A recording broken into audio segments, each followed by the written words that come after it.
Foucault, quien puede ser considerado pensador del límite, en el prefacio de La transgresión, abre la brecha de la ruptura de límites para las discontinuidades eróticas que somos desde el momento en que reconocemos que Dios ha muerto.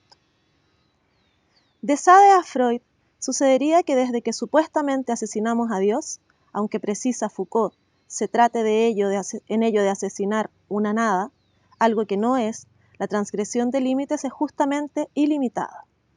En cierto modo, tiene lugar entonces una suerte de ilimitación en lo limitado, y aunque el pensador francés vea en ello igual nada más que algo vacío. Foucault, a propósito de la sexualidad, cita: quizás se podría decir que ella reconstruye la única división que todavía sea posible en un mundo en el que ya no hay objetos, ni seres, ni espacios para profanar. No es que ofrezca nuevos contenidos a gestos milenarios, sino porque autoriza una profanación sin objeto, una profanación vacía, replegada sobre sí misma, cuyos instrumentos no se dirigen a nada diferente de ellos mismos. Ahora bien, una profanación en un mundo que ya no reconoce sentido positivo a lo sagrado, ¿no es acaso lo que más o menos se podría llamar transgresión? Esta, en el espacio que nuestra cultura da a nuestros gestos y a nuestro lenguaje, prescribe no la única manera de encontrar lo sagrado en su contenido inmediato, sino recomponerlo en su forma vacía, en su ausencia, por esto mismo, convertida en centellante. Lo que de la sexualidad puede decir un lenguaje si es riguroso, no es el secreto natural del hombre, no es su tranquila verdad antropológica, sino que es sin Dios.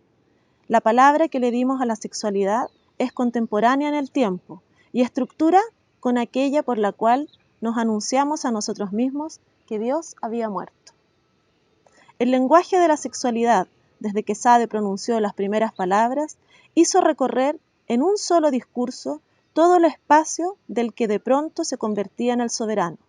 Nos ha subido hasta una noche en la que Dios está ausente y en la que todos nuestros gestos se dirigen a esa ausencia en una profanación que a la vez designa, la conjura, se agota en ella y se encuentra reducida por ella a una pureza vacía de transgresión. Tal vez una de las vivencias más fuertes que caracteriza a nuestra época es la de la pérdida de lo sacro, de lo sagrado, ¿no? Y que viene particularmente en Occidente, diríamos, ¿no? Pero también al mismo tiempo como algo que se planetarizó, ¿no? En la medida que el mundo se occidentalizó, ¿cierto? Desde el animal racional de los griegos para acá, el que surge con la filosofía griega, ¿no? Al animal racional le vemos, bueno, todo esto, la tecnología, nuestras ciudades, las máquinas, los celulares, internet, en fin, bueno, todo eso son los frutos del animal racional, ¿no? Es cierto que, claro, con las culturas ancestrales, justamente, claro, lo sacro es cuando estuvo, digamos, ¿no? Archipresente, digamos, ¿no? Y era como el centro mismo de todo, digamos, ¿no? ¿Ya? Y que eso sacro como que reaparece después con las religiones universales, no solamente con el cristianismo, sino también con el islam, con el hinduismo, con el brahmanismo, en fin, ¿no? Eh, pero significativamente, claro, se pierde, ¿no? Sobre todo, además, digamos, ¿no? Porque lo sacro con la religión cristiana en particular es relegada a una trascendencia. Entonces, claro, asistimos a una desacralización, digamos, ¿no? Del mundo, de la naturaleza, ¿no? En expresiones de Octavio Paz, por ejemplo, ¿no? Se retiraron los tritones, las ondinas, los sátiros, digamos, ¿no? O sea, se despobló el mundo de lo sacro y al final nos quedamos simplemente con cosas, digamos, ¿no? Y con cosas con las cuales podemos hacer, digamos, ¿cierto? Lo que se nos ocurre, ¿no?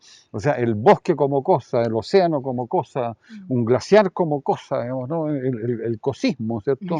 De la modernidad, digamos, ¿no? Y incluso, digamos, ¿cierto? Por supuesto, de las postrimerías de la modernidad o aquello que se va a llamar la posmodernidad. Entonces, claro, Foucault tiene tan presente ese punto en el prefacio a la transgresión, ¿no? Y da la impresión en ese texto, digamos, ¿no? ¿Cierto? Que por el lado de la sexualidad, digamos, ¿no? Como que hubiera por decirlo así, como un pálpito, como una suerte como de recuperación de lo sacro, digamos, ¿no? ¿Ah? No sé, yo lo leo un poquito como en esa dirección. A lo mejor mi lectura puede ser algo equivocada, porque él, claro, lo que plantea es lo fundamental, ¿no? Y lo que escuchamos recién de Paula, digamos, ¿cierto?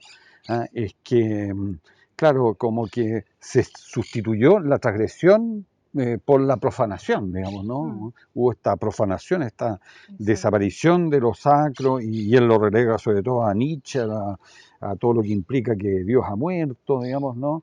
Y entonces, ahí hay un punto, y con eso quiero decir como lo más importante de todo, digamos, ¿no? Que lo que plantea Foucault, digamos, ¿no? ¿Cierto? Que ya no hay nada que transgredir. O sea, no está en lo sacro, ya no hay nada que transgredir, digamos, ¿no? Entonces, junto con ello, podríamos relacionar a lo que dice Foucault con Bataille, al no haber nada que transgredir, también asistimos a la muerte de Eros. Tema del propio Bataille, digamos, ¿no? Porque hay un libro que se llama La muerte de Eros de Bataille, digamos, ¿no? Tema también del filósofo coreano Byung-Chul Han, digamos, ¿no? Y uno podría, claro, hacer ahí alguna mirada desde el polo seducción-producción. Cómo es que aparece el mundo en tanto cosa y en la posibilidad de hacer algo con eso, ¿sí? En un polo que es productivo. ¿Qué lugar tiene ahí la seducción, la genuina seducción, no la seducción fría? ¿Cómo ves tú ahí ese movimiento? Claro, claro, lo que agrega aquí Paula, que es muy interesante, incluirlo también, digamos, en el pensamiento de Baudrillard, ¿cierto? Un pensamiento, lo que tiene que ver con la dupla, ¿cierto? Producción, seducción, digamos, ¿no? Claro. Entonces, por el lado de, Paula dice muy bien, digamos, ¿no es cierto? Por el lado de la genuina seducción se puede, claro, rescatar la seducción. ¿Cuál es la genuina seducción con Baudrillard, digamos, ¿no? La chica que está sentada justamente en el café, digamos, ¿no? Leyendo, digamos, ¿no? Qué sé yo, de la seducción del propio Baudrillard, digamos, ¿no? ¿Ya?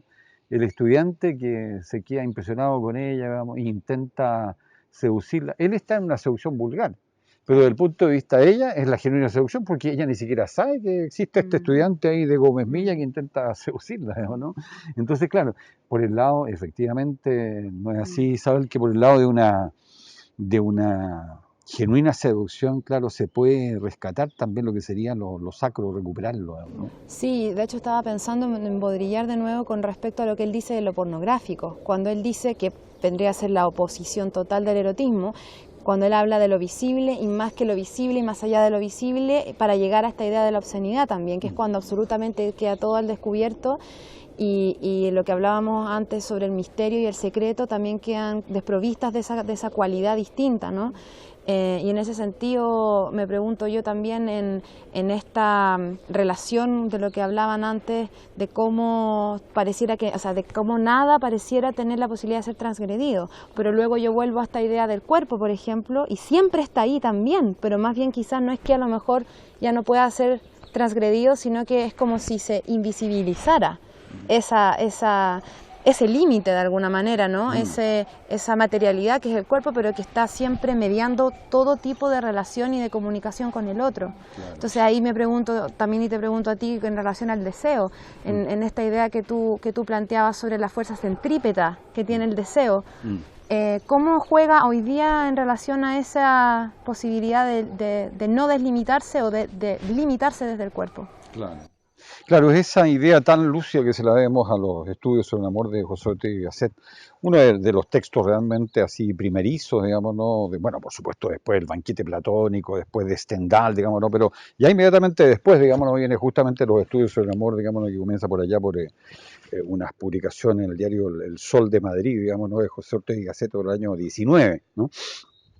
Entonces, claro, esa idea muy lúcida de Ortega, digamos, ¿no? De que el deseo es centrípeto, ¿no?